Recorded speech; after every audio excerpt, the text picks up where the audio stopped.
Muy buen día, soy José Fandiño Correa, estudiante de la Universidad de Pamplona, segundo semestre de Fonoaudiología. En el siguiente video les voy a hablar sobre los pares craneales. Vamos a utilizar una mnemotecnia.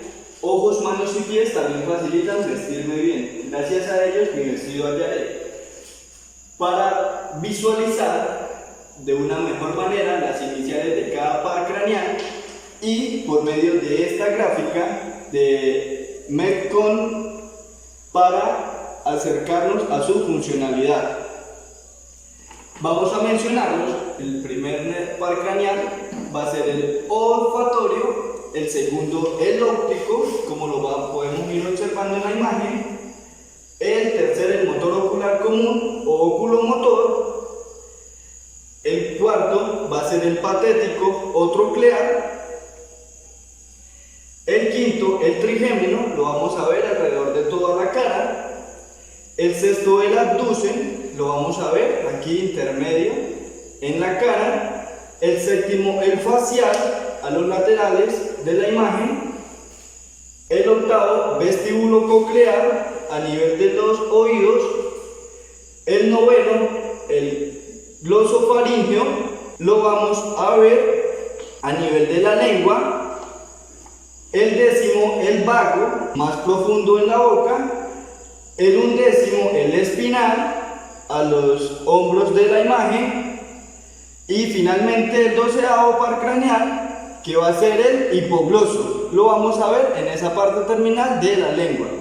Los pares craneales son nervios que se comunican con el encéfalo y atraviesan orificios de la base del cráneo para finalmente inervar partes del cuerpo como la cabeza, el cuello, el tórax, las vísceras y el abdomen, como podemos observar en cada una de las imágenes representativas para la exposición.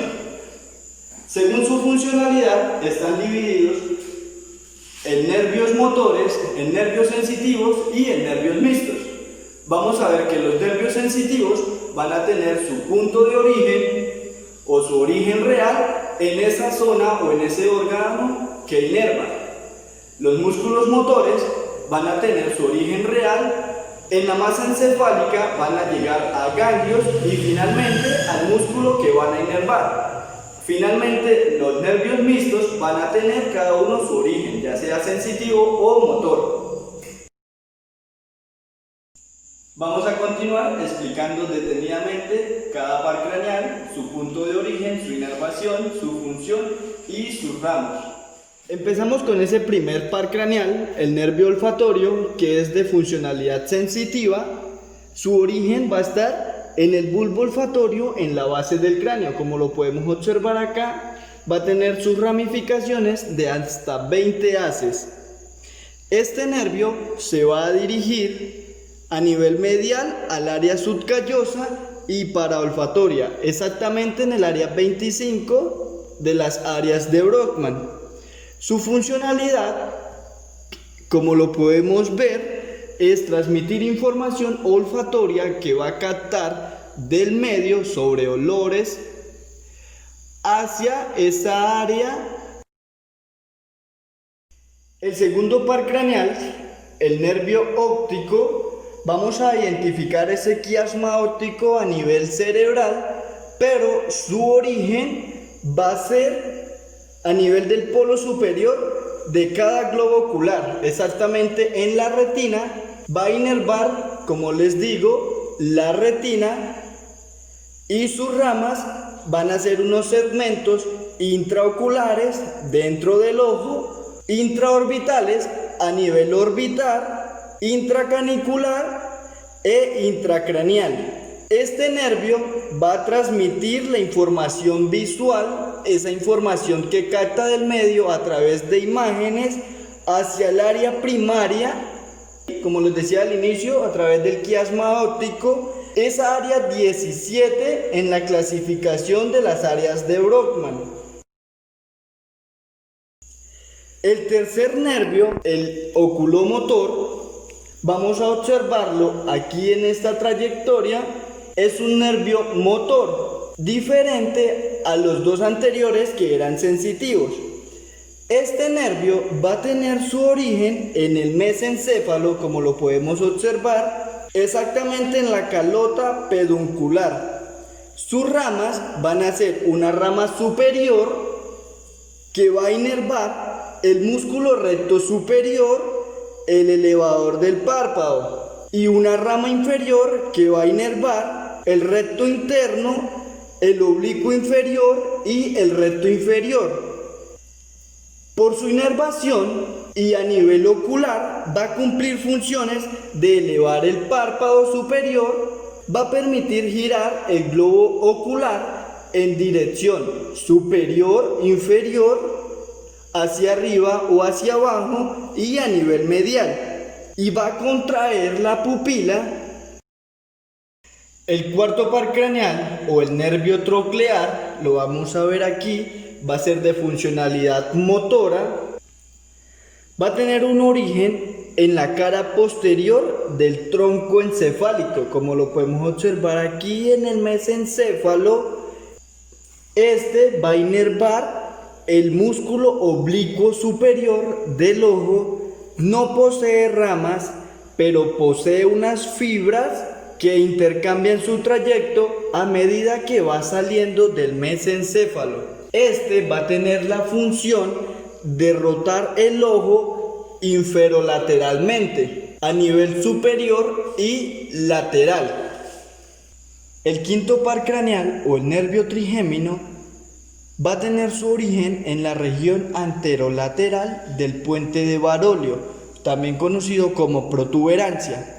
Su nombre tri hace referencia a sus tres ramificaciones, una rama oftálmica o V1, una rama maxilar o V2 y una rama mandibular o V3. La rama oftálmica va a inervar el cuero cabelludo, las fosas nasales, la piel de la nariz, la frente, el párpado superior y la glándula lagrimal. Esta inervación va a ser sensitiva, por lo tanto va a recoger toda esa información sensitiva de las regiones anteriormente mencionadas y las va a llevar a esa circunvolución o área somatosensorial. La B2 o la rama maxilar, también de inervación sensitiva, va a llevar información de la región malar superior a nivel de las fosas que permiten la inserción de los dientes, del párpado inferior, de la mucosa nasal inferior, del labio superior y del paladar. Finalmente, la rama mandibular es de funcionalidad sensitiva y motora. En la funcionalidad sensitiva va a recoger esa sensibilidad de los 2/3 anteriores de la lengua. En la funcionalidad motora va a inervar los músculos de la masticación, que los vamos a encontrar en esta área facial, como el temporal, el macetero y el pterigoideo. A nivel general, la función que va a cumplir este nervio va a intervenir en la masticación, en la sensibilidad de la cara. Vamos a continuar con el sexto par craneal, volviendo al ojo, pero con una inervación motora. El nervio abducen va a tener su origen en el núcleo protuberancial, debajo del piso del cuarto ventrículo. Va a inervar el músculo recto lateral. No va a tener ramificación y su función va a ser ese movimiento lateral del ojo hacia afuera. El séptimo par craneal o el nervio facial, como lo podemos observar, es mixto con una funcionalidad sensitiva y motora. Va a tener su origen en el núcleo de la protuberancia superior. Sus ramificaciones, como lo podemos observar, va a ser en el plexo temporofacial y cervicofacial. Va a inervar los músculos mímicos de la cara, como lo podemos observar, ese músculo temporal, los músculos a nivel inferior del globo ocular, músculos del cuello y su porción intermedia va a ser sensitiva para las fibras del gusto de los 2/3 anteriores de la lengua. Va a inervar glándulas lagrimales, salivales, sudoríparas y sublinguales. Su funcionalidad es esa parte mímica, ese lenguaje no hablado, ese lenguaje de expresiones y, como les decía, esa parte sensitiva de los 2/3 anteriores de la lengua. El octavo par craneal, el nervio vestíbulo-coclear, es el tercer nervio sensitivo de los 12 pares craneales. Este nervio va a tener su origen a nivel vestibular y de la cóclea. Va a inervar ese órgano de Corti del conducto coclear. Va a inervar en las máculas del utrículo y del sáculo y en los laberintos membranosos. Su función, como lo dice su nombre, vestíbulo coclear, a nivel vestibular se va a encargar del equilibrio y a nivel coclear de transmitir toda esa información auditiva a esa área temporal a nivel de las cortezas cerebrales. Continuamos con el noveno par craneal o el nervio glosofaríngeo, que va a ser de funcionalidad mixta a nivel motor y sensitivo. Va a tener su origen en el bulbo raquídeo, específicamente en un núcleo llamado ambiguo. Sus ramas van a ser unas colaterales y unas terminales. Las colaterales a nivel general van a llegar a esa parte del paladar y de la amígdala, y las terminales son esas vías nerviosas destinadas a la inervación de la lengua. Este nervio va a inervar específicamente al músculo estilofaríngeo y va a llevar esa sensibilidad del tercio posterior de la lengua, cumpliendo así funciones de eglusión, de sensibilidad, como les decía, del tercio posterior de la lengua, y va a intervenir también en los procesos del habla y en la presión arterial. A nivel sensible, el nervio vago es ese décimo par craneal que va a ser de funcionalidad mixta. Va a tener su origen en el bulbo raquídeo, esa parte terminal del tronco encefálico.